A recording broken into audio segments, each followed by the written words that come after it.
In which dimension? Does His Holiness the Pope want to exert power? I'll take him as an example. In this world or the next?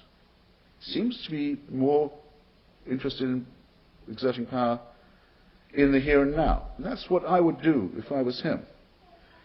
If he was to say, our kingdom is not of this world, he might surrender the secular power that the claim to the knowledge of God and his intentions gives him right here and right now. It's a fairly easy trick, I think, to see through. Professor MacDonald mentioned my work on Mother Teresa. Let me give you an example, because she is, I think, of all the religious figures in the recent past, of the last century, as a matter of fact, the most revered, respected, automatically and axiomatically praised by the secular, by the liberals, by people who granted to her sainthood in its human sense. Now, why should a woman who is not preoccupied with the things of this world, who doesn't care enough even to have more than a pair of sandals and a sari, why should she care that the Republic of Ireland, the state of Ireland, the government of Ireland, should have in its constitution, as no other European country now does, a legal ban on divorce and civil marriage or remarriage? Why should it matter to her that that's the case? Her kingdom is not of this world. The teachings of the Catholic Church on divorce and remarriage may be very strict for Catholics. Catholics must observe them. Catholics put themselves voluntarily under the domain of this church. But there's no authority in Catholic doctrine for a state saying that all its subjects, Catholic and Protestant, must take Catholic canon law as their own law. They can't escape it. They must submit their own marriages, their own morality to this.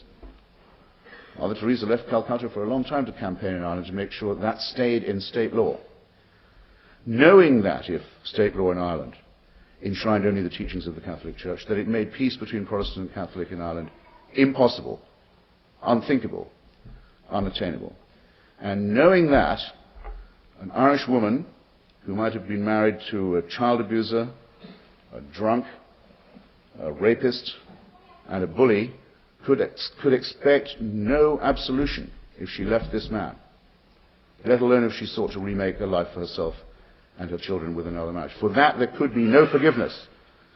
Not this time just the revenge of the Irish state, but later, in the afterlife, further punishment for this blasphemy would ensue. That's how Mother Teresa devoted her political life and energy.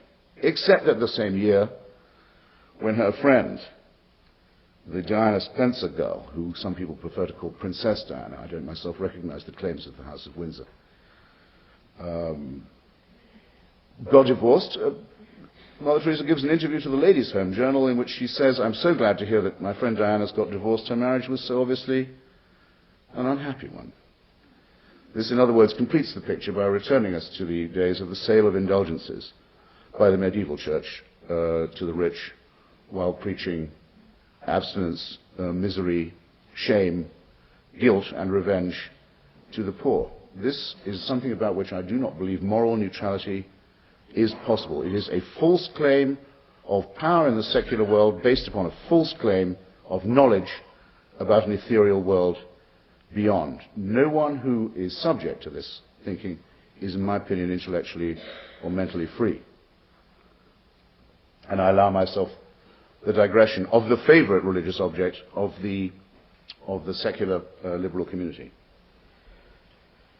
Now, there are those who say, and I sympathize with them, is there not something bleak and tedious in what I'm saying? Isn't there something rather forbidding and dull and literal-minded in what I am advocating? Are we to just live as if there was nothing but ourselves? What about the sense of the transcendent? What about the feeling of awe? Can I tell a quick joke about awe, by the way, before I go on? I'll risk it. I've recently been to see Mel Gibson's hideous film, which opens on Wednesday.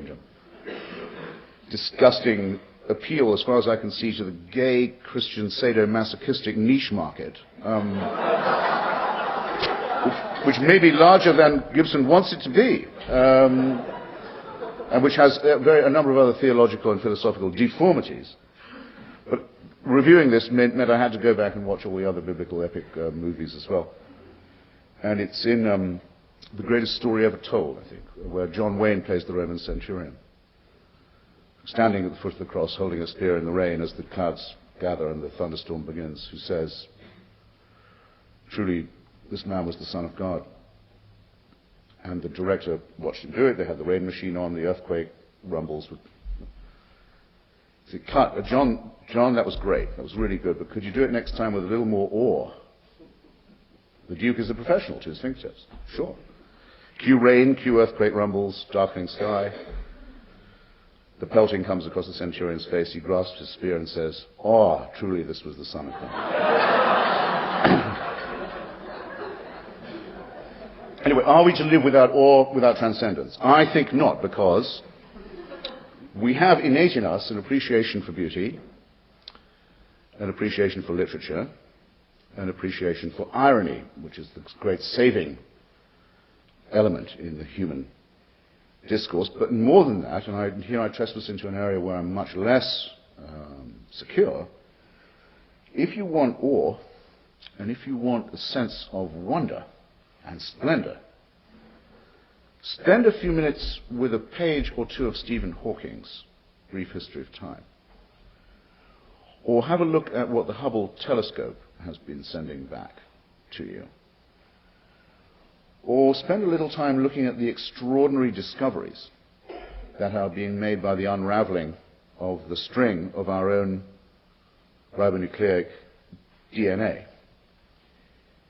You are, particularly, ladies and gentlemen, younger among you, privileged again, yet again, as if you weren't privileged enough, heaven's sake, to be the first generation to whom it's become possible to look really at and closely at and close up at what the origins of our universe and our cosmos and our human nature and species really is. And it's wonderful. Look at the reflection into the future and the past that the Hubble telescope provides. Look at what Hawking has discovered about the extraordinary majesty of this universe. Realize in it that you can contemplate this without any argument from design, that the argument from design or the argument of an original cause is too paltry to take account of anything so splendid and so various. I'll give you a single case, that of the event horizon. I'm sure there are people here who know more about the event horizon than I. Who knows what the event horizon is? Fantastic. Only one. I'm more nervous because I'm afraid that someone will know much more about it than I do, but you don't have to know very much. The event horizon is the lip or the cusp of the black hole. If you could, by any scheme or stratagem, travel to the edge and lip, cusp of such a black hole and tip over what is called the event horizon into it, you would at that moment, in theory, be able to see the past and the future.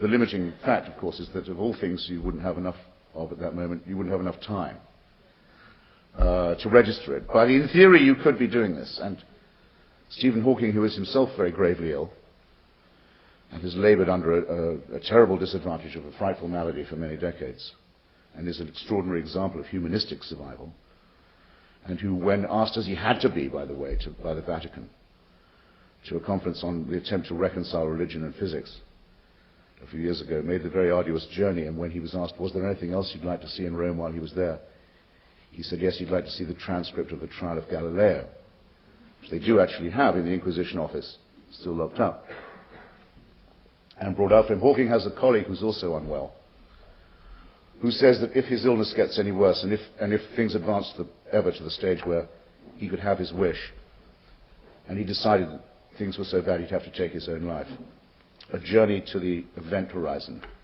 is the journey he'd like to take, as his conclusion. Now, isn't that more awe-inspiring, more transcendent, more impressive than the burning bush, say? I would maintain that it was, and it's a great deal more intellectually rewarding to study, and doesn't doesn't rely upon the unsupported word of Stone Age peasants either.